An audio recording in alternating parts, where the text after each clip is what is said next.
காலையில இட்லி சாப்பிடலான்னு உட்கார்ந்தா கூட இன்பநிதியின் இட்லி கடை படம் தாங்க ஞாபகம் வந்துட்டு இருக்கு. என்ன தீபிகா சும்மா காமெடி பண்ற, இட்லிய பார்த்தா கூடவா அப்படின்னு கேட்டீங்கன்னா, ஆமா பேசும் பொருளா இருக்குல்ல.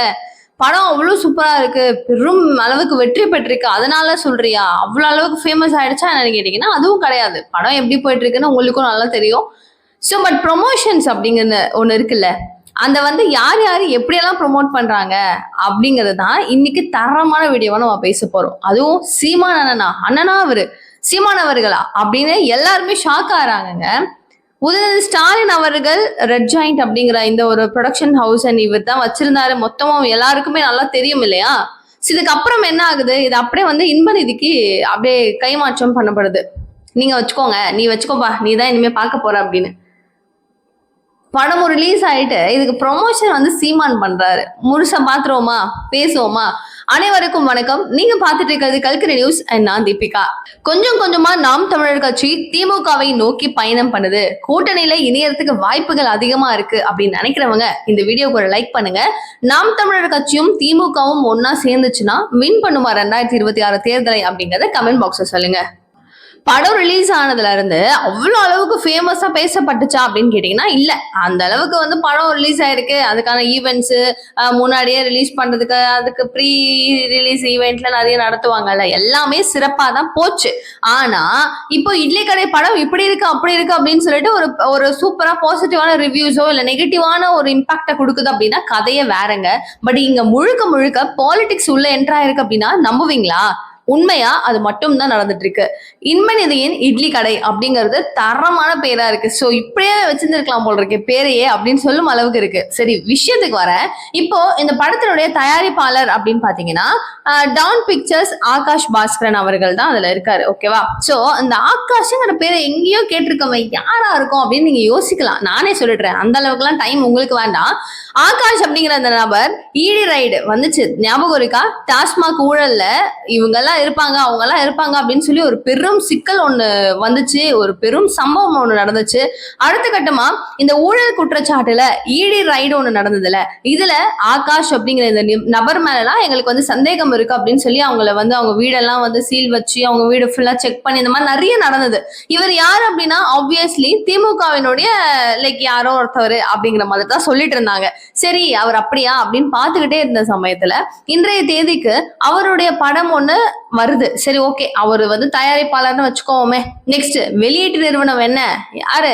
வேற யாரு? ரெட் ஜாயின் மூவிஸ் தான். இது யார் கையில இருந்தது? உதயநிதி ஸ்டாலின் அவர்கள் கையில இருந்துச்சு. சோ இப்போ இன்பன் உதயநிதிக்கு வழங்கப்படுது. இவர் தான் இதுக்கப்புறம் அப்படின்னு சொல்லிட்டு அனௌன்ஸ் பண்ணிட்டாங்க.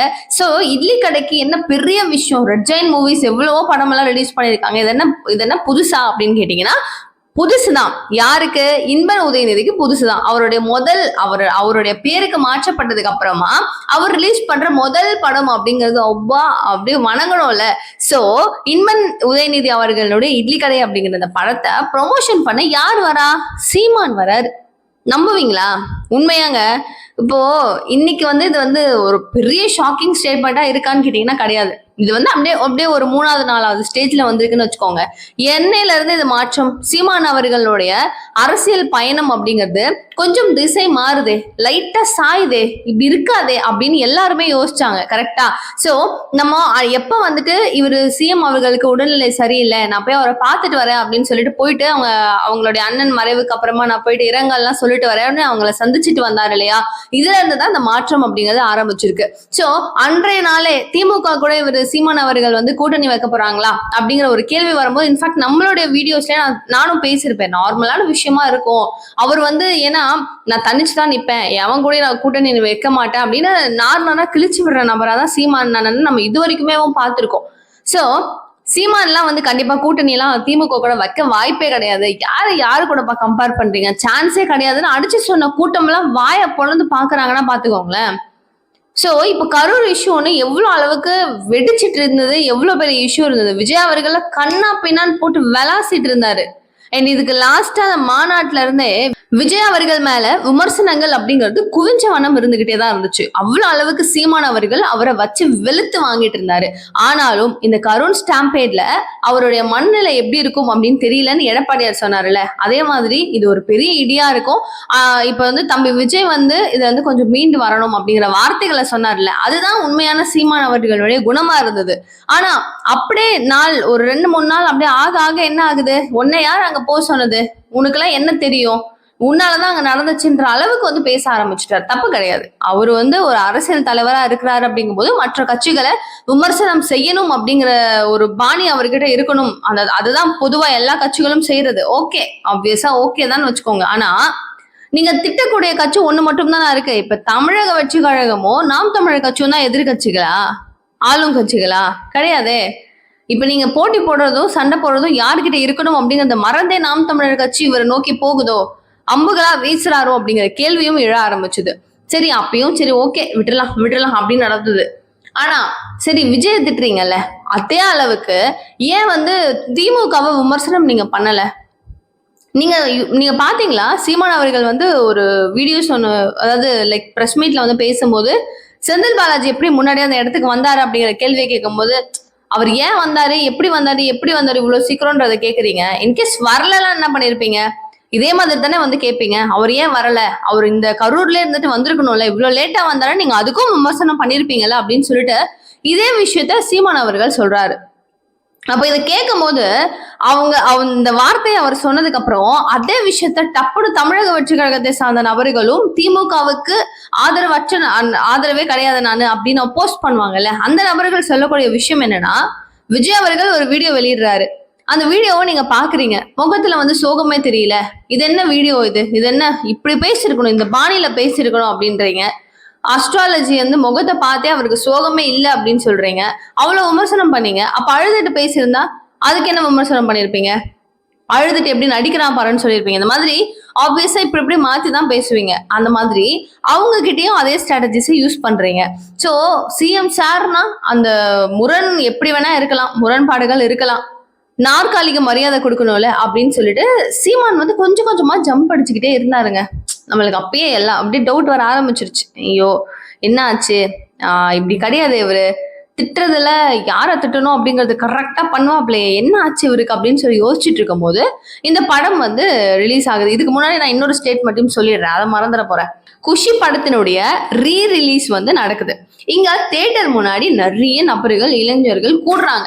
இதை பார்த்ததுக்கு அப்புறம் சீமானனுக்கு கோவம் வந்துடுது. அவர் என்ன சொல்றாரு, கரூர்ல இந்த அளவுக்கு ஒரு பெரும் துயரம் நடந்திருக்கு, இதயமே நொறுங்கி போற அளவுக்கு இத்தனை பேருடைய மரணம் நடந்திருக்கு, எல்லாத்தையுமே மறந்துட்டு எதையுமே பொருட்படுத்தாம குஷி படத்தினுடைய ரீரிலீஸை பாக்குறதுக்காக இவ்வளவு பேர் கூடியிருக்காங்க, தியேட்டர் வாசலுக்கு முன்னாடி நின்றுட்டு இருக்கானுங்க. எதை நோக்கி நம் சமுதாயம் போயிட்டு இருக்கு, எதை நோக்கி நம் சமூகம் பயணிச்சுட்டு இருக்கு, நம் நாடு எதை நோக்கி போகுது, இதெல்லாம் நினைச்சோம் அப்படின்னாவே பதற்றமா இருக்கு அப்படின்னு சொல்லிட்டு சீமான் அவர்கள் ஒரு மீட்ல சொல்லியிருக்காரு, பேசியிருக்காரு. இது நடந்து ஒரு 2 நாள் 3 நாள் தான் இருக்கும். பட் அதுக்குள்ள அவங்களாவது சின்ன பசங்க சார், அவங்கெல்லாம் போய் படம் பார்த்தாங்க. நீங்க என்ன படத்தை பார்த்துட்டு வந்திருக்கீங்க, யாருடைய படத்தை பார்த்துட்டு வந்திருக்கீங்க, நீங்களா அதுக்கு வந்து விமர்சனம் எல்லாம் கொடுத்துருக்கீங்க. இது வரைக்கும் உங்களுடைய ஸ்ட்ராட்டஜிலேயே அது கிடையாது, என்ன சார் புதுசா இருக்கு அப்படின்னு சொல்லும் அளவுக்கு சீமான் அவர்களுக்கு கேட்கப்படுற கேள்விகள் அப்படிங்கிறது லென்த்தா இருக்குங்க. புரியுதா உங்களுக்கு நான் என்ன சொல்ல வரேன் அப்படிங்கிறது? இன்பன் உதயநிதி அவர்கள் படம் இட்லி கடை, இந்த படத்தை ஃபேமிலியோட போயிட்டு சீமான் அவர்கள் விசிட் பண்ணி பார்த்திருக்காப்ல. இந்த படத்தை பார்த்தது மட்டும் இல்லாம, சும்மா சொல்லாத தீபிகா, நீ படகு சும்மா அடிச்சு விடாத, அண்ணன் போய் எப்படி பாப்பாரு, போட்டோஸ்லாம் சும்மா ஏஐ வச்சு பண்ணியிருப்பாங்க, சும்மா அப்படின்னு நீங்க நினைச்சாலும் சொல்ல வேண்டியவர்களே சொல்லியிருக்காங்க சார். டான் பிக்சர்ஸ் அவங்களே வந்து வீடியோஸ் ரிலீஸ் பண்ணியிருக்காங்க. லைக் என்ன சொல்லியிருக்காங்க, பொலிட்டீஷியன் கம் ஆக்டரா இருக்கக்கூடிய சீமான் அவர்கள் இந்த படத்தை பார்த்து நல்ல ரிவ்யூஸ் கொடுத்துருக்காரு, அவரோட ரிவ்யூஸ்க்கு நன்றி அப்படின்னு சொல்லி அவங்க அதுக்காக ஒரு வீடியோஸ் எல்லாம் ரிலீஸ் பண்ணி போட்டிருக்காங்க. இது வரைக்கும் எவ்வளவோ பேர் நன்றிகள்லாம் சொல்லியிருக்காங்க, லைக் நல்லா இருக்கு படம் அப்படின்னு சொல்லி ரிவ்யூஸ்லாம் பண்ணியிருக்காங்க. பட் இந்த அளவுக்கான ஒரு சூப்பரான மாசான ஒரு ரிவர்ஸா கொடுத்துருக்காங்களா அப்படின்னு கேட்டீங்கன்னா கிடையாது. பட் இவங்க இதெல்லாம் நம்மளுக்கு வந்து தெளிவுபடுத்துறாங்க, உறுதிப்படுத்துறாங்க. இவங்க சைட்ல இருந்து அவர் கொடுக்குற ஆதரவும் அவங்க பக்கத்துல இருந்து இப்படி குட்டி குட்டி நோட்ஸா கொடுக்கறதும் ஆப்வியஸா நம்ம மைண்டை ஃபிக்ஸ் பண்ணுது கொஞ்சம் கொஞ்சமா. ஓகே, இவர் திமுக பக்கம் போறாரு, நகர ஆரம்பிச்சுட்டாரு அப்படிங்கிறது தெளிவுபட புரிய ஆரம்பிச்சிருது. இப்போ இன்பன் அவர்கள், அதாவது இன்பன் உதயநிதி அவர்களுடைய முதல் படம் இது அப்படின்னும் போது இந்த படத்துக்கு திமுகவை சார்ந்த நபர், அதாவது அமைச்சர் மா சுப்பிரமணியம் அவர்கள் கிட்டத்தட்ட 300 குழந்தைகளை கூப்பிட்டுக்கிட்டு தியேட்டருக்கு போறாரு. போயிட்டு அந்த படத்தை பார்க்க வைக்கிறாரு. நான் அவங்கெல்லாம் எப்போ போய் படம் பார்க்கறது, நான் கூட்டிட்டு போறேன் அப்படின்னு சொல்லி பாக்குறாரு. சரி, இப்போ ரஜினி அவர்களுடைய படம் ரிலீஸ் ஆகும். யாரோ பெரிய பெரிய ஹீரோஸ், இப்ப ஜனநாயகம் படம் ரிலீஸ் ஆக போது, அது கூட்டு போவாரா? இந்த கேள்வி நிறைய பேர் கேட்டிருந்தாங்க. எப்படி வாய்ப்பு இருக்கா, சாத்தியம் இருக்கா, எப்படி கூட்டு போவாங்க? அது என்ன ரெட் ஜெயின் மூவிஸ்னுடைய ரிலீஸ்ல வருதா, இல்லைன்னா இன்பன் உதயநிதி அவர்கள் ரிலீஸ் பண்றாரா, இல்ல திமுகவை சார்ந்தது ஏதாவது இதுல என்ன போங்க சார், நான் கேள்வி கேக்குறீங்க? பண்ண மாட்டாங்க. இது ஏன் இவர் 300 பேரை கூப்பிட்டு போயிருக்காரு, இதுவும் ஒரு பாலிடிக்ஸ் தான். இவரும் ஒரு அந்த படத்தினுடைய ப்ரொமோஷன் தான் இது, ஒரு டைப் ஆஃப் ப்ரொமோஷன் இது.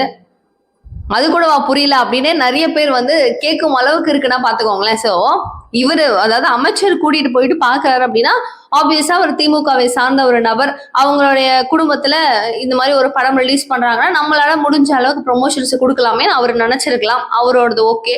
அவர் பண்ற அதே வேலையை ஏன் சீமானன் பண்ணணும்? அவருக்கு என்ன தேவை இருக்கு அப்படின்னா, ஆப்வியஸா நம்ம நினைக்கிற மாதிரி மோர் ஓவர் வாய்ப்புகள் அப்படிங்கிறது கூட்டணிக்குள்ள நுழையறதுக்கு சான்சஸ் இருக்கு. ஏன்னா இப்ப தமிழக வெற்றி கழகத்தை பாஜகவினுடைய பிடிஎம் அப்படின்னு சொல்லி எடுத்து விட்டுக்கிட்டே இருக்கிறதுல கடைசியில் அவர் போய் அங்க சேர்ந்துருவாரு போல. பட் நம்ம எந்த இடத்துலயுமே சீமான் திமுக பக்கம் போவாருன்னு நினைக்கல. அதிமுக பக்கம் வர்றதுக்கு வாய்ப்பு இருக்குன்னு நினைச்சோம். நான் கூட்டணியில் சேரக்கூடாதா அப்படிங்கிற கேள்வியெல்லாம் தலைவர் கேட்டிருந்தாப்புல. இன்னைக்கு பாருங்க, அங்க போயிடுவாருன்னு நினைச்சவர் போயிட்டாருன்னு தான் சொல்லணும். ஆப்வியஸா அதான் கரெக்டான வார்த்தையா கூட இருக்கும்னு நினைக்கிறேன். இடும்பவனம் கார்த்திக் அவர்களும் பாத்தீங்கன்னா கொஞ்சம் கொஞ்சமா திசைகளை மாத்த ஆரம்பிக்கிறாரு. அவரும் என்ன பண்றாரு, கொஞ்சம் சப்போர்ட்டான ஒரு நெரேட்டிவ்ஸ் தான் கிளிக் பண்ணிட்டு இருக்காரு. So end of the result என்ன அப்படின்னு கேட்டீங்கன்னா, தமிழக வெற்றி கழகம் அப்படிங்கிறது அப்படியே ஒரு நேர்மாறா திமுகவுக்கு, நீ உனக்கும் திமுகவுக்கு மட்டும்தான் சண்டைன்னு என்னெல்லாம் ஒண்ணு மதிக்கவே இல்லை. இப்ப பார், நானும் போய் அங்கேயே போய் சேர்றேன் பார், நானும் உனக்கு எதிரிதான் அப்படிங்கிற மாதிரி தான் நாம் தமிழர் கட்சியினுடைய மொத்த டானான நம்ம சீமானன் அவர்கள் திரும்பி இருக்கிறாப்ல. இது ஆப்வியஸா யாருமே எக்ஸ்பெக்ட் பண்ணல. பட் வேற மாதிரி ஒரு மூவா இருக்கு. இது எங்க போய் முடியும் அப்படிங்கிறது தெரியல. அந்த படத்தை பார்த்த ரிவ்யூஸ் எல்லாம் அவர் கொடுத்துட்டு இந்த படம் இப்படி இருக்குன்னு, அதுவும் எந்த படத்தை பார்க்க வேணாம், ஏன் அவர் படம் பார்க்க கூடாதான்னு கேட்டீங்கன்னா, படம் எல்லாம் பார்க்க கூடாதுன்னு யாரும் சொல்ல போறது இல்லை. இது அவர் அந்த ஒரு போட்டோ ரிலீஸ் பண்ணாருன்னா எல்லாருமே குவெஸ்டின் பண்ணுவாங்க. ஏன்னா இன்பநிதி அவர்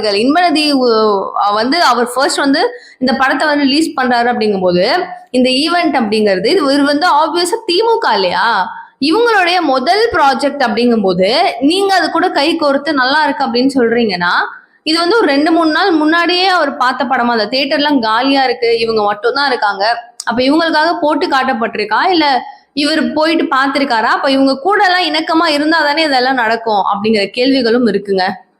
உதயநிதி ஸ்டாலின் அவரை பார்த்தாரு, யார, சீமானை பார்த்தாரு, சபரீசன் பார்த்தாரு, இந்த மாதிரி செய்திகள் நிறைய பரவுச்சு. இதெல்லாம் சும்மா உருட்டாதான் இருக்கும் அப்படின்னு நினைச்சவங்க எல்லாம் இன்னைக்கு உறுதிப்பட பேசிட்டு இருக்காங்க. அப்படின்னா எங்க போய் முடிய போகுது அப்படிங்கிறத பார்ப்போம். அண்ட் நிகழ்கால நிகழ்வுகள் எல்லாமே நீங்க தெரிஞ்சுக்கணும் அப்படின்னு நினைச்சீங்கன்னா சேனலை சப்ஸ்கிரைப் பண்ணிக்கோங்க. Thank you so much for watching this video. Bye.